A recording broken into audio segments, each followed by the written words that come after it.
The initial spark for the violence in Britain was the police shooting of a man in Tottenham, and tensions could once again be stoked after initial ballistic tests suggested that the victim, Mark Duggan, did not actually fire a gun at the officers. Let's go more on this and talk to independent journalist Patrick Henningsen. He joins us now live from London. Patrick, thanks for being on the programme. How do you think the rioters will react to this latest news tonight? The news that the ballistics test came back that it wasn't Mark Duggan's bullet. Yeah. I don't think it really matters at this point. The chain of events has taken its own turn. It spiraled out of control. As you know, the Tottenham demonstrations, which turned into riots, had a political shape to it. What happened with the copycat, what I call retail riots in Brixton on Sunday night, has no political shape whatsoever. And also the stuff that followed up in Clapham and other areas of London like Lewisham and Ealing is strictly a criminal enterprise, has nothing to do with political. You can spin it one way or another, but at the end it just comes down to opportunity. You witnessed some of these riots yourself at first hand. Where did you witness them, and take us through what you saw?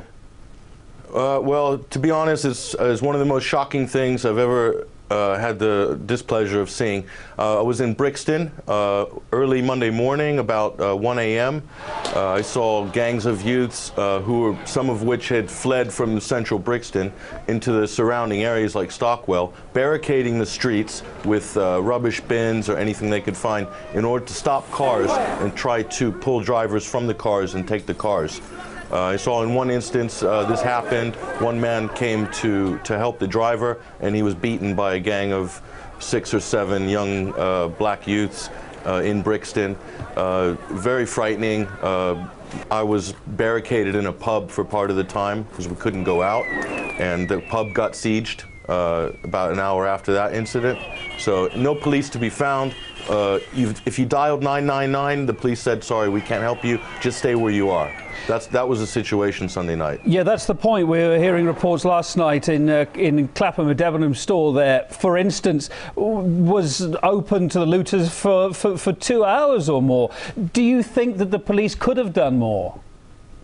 Yeah, I think, you know, in this country, we've got a massive problem. And what it is we've had 20 years of political correctness and 20 years of health and safety and risk assessment, to the point where police will stand back because of legalities involved with not being able to intervene this way or that way, or racial profiling and so forth, and not allowing the fire department to do their job as well sometimes. So buildings are being allowed to burn for 2 hours. It's a major problem. I'm not saying it's a simple problem.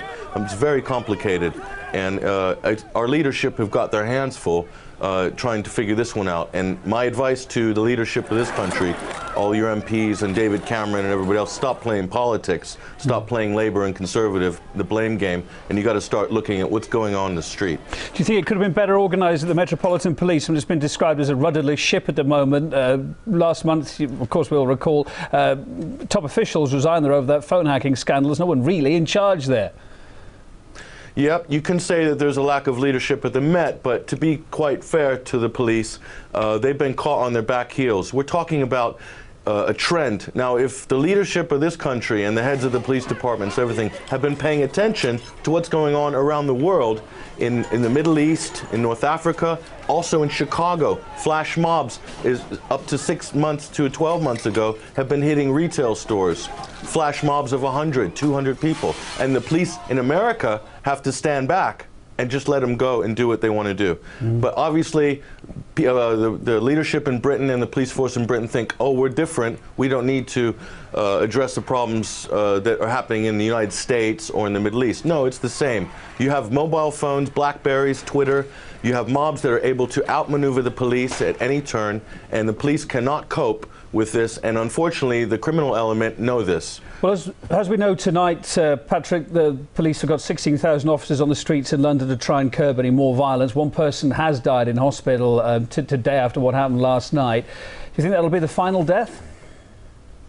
Well, unfortunately, in this situation, as long as there are shops and stores that might be able to be ransacked, and there are people out there in gangs that are willing to mobilize to do what I call commercial crime, I don't think there's going to be an end to this. One huge problem is that school is out, And the majority of the culprits, from eyewitness reports across the board, between 12 and 20 years old. Okay, they are not in school. Their parents obviously are not keeping tabs on them, so you've got a social issue here. But as far as deaths, I don't know how many deaths it's going to take till we probably draw a line under this for the summer. But I really hope that there are no more casualties as a result of such a ridiculous mob mentality and criminal opportunism.